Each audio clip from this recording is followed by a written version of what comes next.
là, c'est la salle de commande de l'essai. C'est à partir d'ici qu'on va récolter l'ensemble des mesures. Bienvenue au cœur de l'EPR de Flamanville, l'un des premiers réacteurs nucléaires 3e génération. Un chantier titanesque censé montrer au monde entier le savoir-faire français. Juste derrière moi se situe la cuve. Sur chaque côté, derrière les blocs de béton, vous avez en fait les générateurs de vapeur qui permettent en fait d'amener la vapeur dans la salle des machines.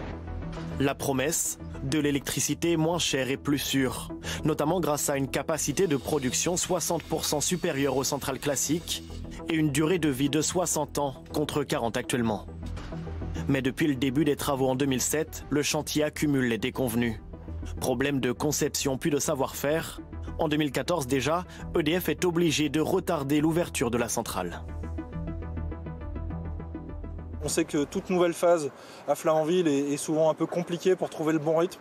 Donc 2014, c'était pour trouver le bon rythme. Donc aujourd'hui, on sait ce qu'il faut pour être dans le bon rythme en 2015 et surtout en 2016, l'année complète du démarrage et des premiers kilowatts. 4 ans plus tard, aucun kilowatt d'électricité n'est encore sorti de la centrale, mais la facture, elle, s'est envolée. Près de 11 milliards d'euros contre à peine 3,5 milliards prévus initialement, de quoi donner des arguments aux antinucléaires. L'EPR est une impasse, c'est un réacteur inconstructible, extrêmement cher, dangereux, qui ne sert à rien sur le plan énergétique, qui a été construit uniquement pour, soi-disant, démontrer le savoir-faire français en termes de construction de réacteurs. Car malgré tous ces dysfonctionnements, l'EPR s'exporte à l'international. En 15 ans, EDF et Areva ont déjà vendu 4 EPR en Finlande, en Angleterre et en Chine. Et l'État s'apprête à signer un énorme contrat de 6 réacteurs avec l'Inde.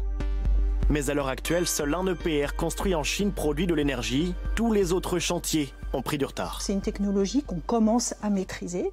Alors, pour mieux la maîtriser, il faut encore travailler pour pouvoir construire plus vite, moins cher. Et pour ça, il faut construire. Ce qu'on sait, c'est qu'aux alentours de 2050, on aura besoin de beaucoup d'électricité bas carbone. Et ceci pour 2 raisons.